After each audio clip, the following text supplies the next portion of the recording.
This week, for the project, we're going to install a set of stainless steel brake lines from Versa Speed on our Versa. To start with, I'm going to get the car up on jack stands and I'm going to take the tires off so I can get to the brake lines.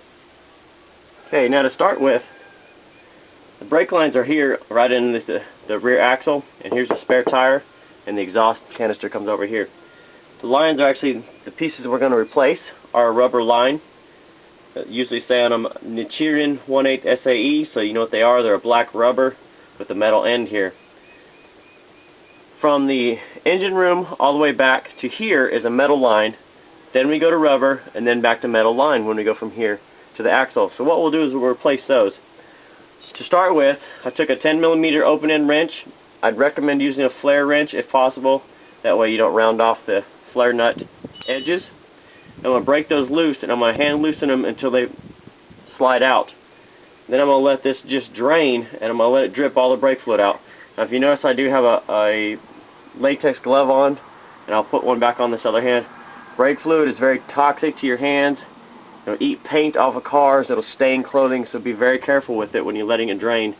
Just let it drain, and then you can take the top mount off, which is directly above it. Same thing. 10mm. Take it out loose. Once it's drained, you can take this hose out. Now these clips that hold this in, just grip it with a set of open-end wrenches. You can pull this loose, set it aside, and the hose will just come straight out, and you can let it hang and let it vertically drain that way.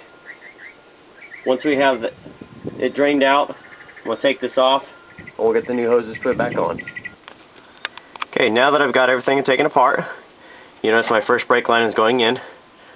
Top here, I actually threaded the flare nut from the gold on this side to the line going in as much as I could, hand tight. Now I'm going to put my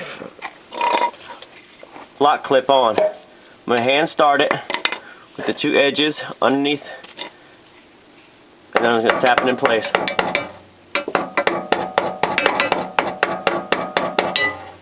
Once it's all the way in, I'll then torque this one.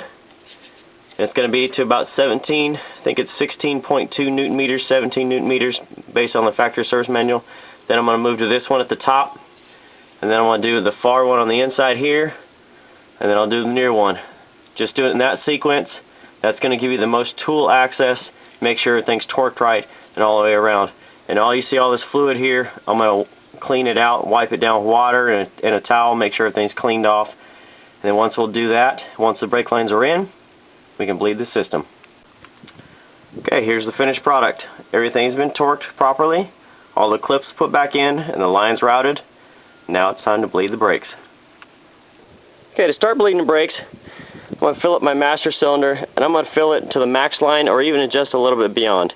So I'm going to lose some fluid as I bleed anyway, so it's going to go back down. I also want to disconnect the negative cable on the battery, and then I'm going to move to the rear. Okay, I've moved to the back side of the vehicle, and I'm going to start to bleed the passenger side rear. That will be the furthest away, and it'll take the most fluid. To start with, I've purchased a one-man bleeder kit. All it is just a hose inside of a bottle, and this nice little magnet that will stick to the car.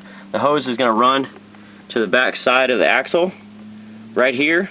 And that's where the bleeding hose is going to be, the nipple. So the hose is just going to go over that to provide an airtight seal. I can turn it with an 8mm wrench and turn it left to loosen it up. And then I'm going to go inside of the cabin and pump the brakes 5 times, pushing it all the way to the floor.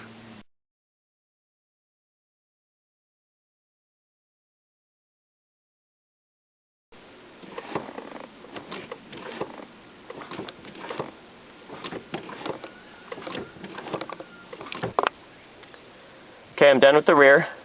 I've now bled both sides. I've tightened up my bleeder screw, put my rubber cap back on.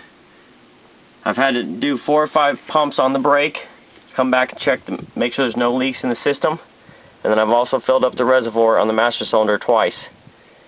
Just take your time doing this. Remember, brakes have to be done right the first time. There is no second chance. So take your time, make sure there's no leaks. Once you're done with the rear, you can go ahead and put the tires back on, tighten the lug nuts to 93 foot-pounds, and then we're going to move on to the front.